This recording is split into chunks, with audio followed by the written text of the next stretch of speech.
With Phase 4 and 5 in the horizon, Marvel will likely see its roster of heroes increase significantly, especially with the addition of Disney Plus as a platform to showcase those heroes.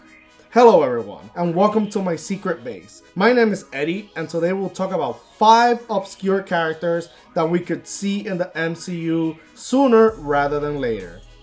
I want to note that some of you may know these heroes since you read comics, but these may not be as known to the general public or even some comic book readers. So let's get started. Number 5, Warpath. Warpath is a mutant and a member of the Apache tribe whose brother Thunderbird is recruited into the X-Men. However, his brother dies early on during a mission, a death which Warpath blames on Professor X and vows for revenge. He later finds the wrongs on his ways and joins up with the X-Force. This hero could serve as a good pre-X-Men mutant, with his backstory probably changed into something that could establish him within an already existing organization such as Hydra, S.H.I.E.L.D., or even the 10 Rings, with the end result of him joining a group of heroes, whether that be the X-Men or just joining S.H.I.E.L.D. altogether. Number 4, Iron Lad. Alright, I'm going to start by saying that this Iron Lad will not be Nathaniel Richards. Instead, it will be Harley Keener. Keener is the kid from Iron Man 3 who helped Tony fix the Mark 43 armor in his garage during the events of the movie, which earned Tony's admiration. In time, they did end up forming a friendship over the years. He was even at Tony's funeral in Endgame. I could see 2 scenarios for Harley Keener becoming Iron Lad. One is that Tony gifted Harley a version of the Bleeding Edge armor as a parting gift, which leads to him becoming a hero in his hometown and eventually down the line joins up with the Young Avengers, which will probably just be called the Avengers. The second scenario though, which I could also see coming down, is that Keener develops his own Bleeding Edge armor with the funds given to him by Tony, which, let's be honest, we all know Tony probably gave him some funds to keep the Iron Man legacy going, and eventually joins up with the Young Avengers. Once again, they probably would just be called the Avengers. Either way, I can see this all play out in a series on Disney Plus rather than in a movie, as the character will probably need more development and significant introduction before he pops in on the big screen. And even on the big screen, I could see him more as a side character rather than as the main focus of any movie. But I definitely see this character in the future of the MCU. Number 3, Hercules, from Zero to Hero.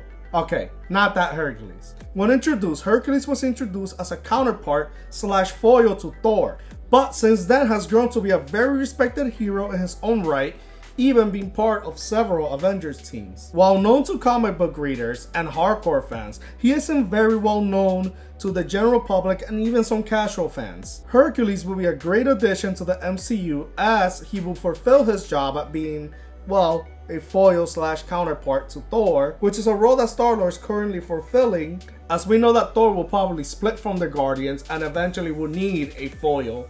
I could see this character being introduced within the next Thor movie and then being featured within the next Guardians film, which is Volume 3. Perhaps he can even be introduced in the Eternals film, as that film will cover the history of the MCU.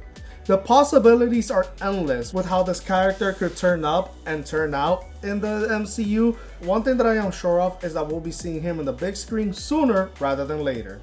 Number 2, Red Locust. The Red Locust is a very obscure character, as Fernanda Rodriguez was only introduced in 2017. Her character is based off of a popular character from Latin America television, El Chapulín Colorado. Fernanda was given an ancient armor and used modern technology to improve upon the armor. This character could honestly be tied to the Ant-Man franchise. They do love their bugs, as she is from San Diego. I could honestly see her origin be retconned in the introduction as maybe a family member of our beloved Luis. I could also see her being introduced via a Disney Plus series, as this character will probably need as much development as possible, since once again it's a very obscure character even to those that read comics. Regardless, she will be a great character to adapt, and with Marvel diversifying their characters, I could see this character hop into a screen very soon. Number 1, Hyperion. Hyperion is one of the two most recognizable Marvel versions of Superman, with the other being the Sentry. However, Hyperion's story is actually quite similar to Soup's, as he comes from another planet that was destroyed. With all that said, the similarities are why his intro could work in the MCU, as they could play it off as his planet being wiped out by Thanos' army. And instead of having been sent to Earth, we could see him be tied to another outer space hero, such as the Guardians of the Galaxy, Captain Marvel, or even into any future Thor films after Love and Thunder. Should Thor be around after Love and Thunder? I could honestly see him being tied to the Grandmaster, maybe as his guardian and the one that he uses to go toe-to-toe against Thor, as we know what happened in Ragnarok. Regardless of the backstory they go with him, I would like to see him start as a bad guy that eventually turns into a hero. With heroes like Captain Marvel, Thor, and even the tease Adam Warlock in the MCU, these overpowered heroes will need someone to balance out the scales, especially as heroes get more powerful. We don't know what hero is gonna get supercharged next. Out of all the characters, this is the character that I could see waiting the longest to pop up, but I could still see him popping up in the MCU. Well, thanks for tuning in. Please don't forget to like, subscribe, and turn on those notifications so you know when I post a new video. See ya!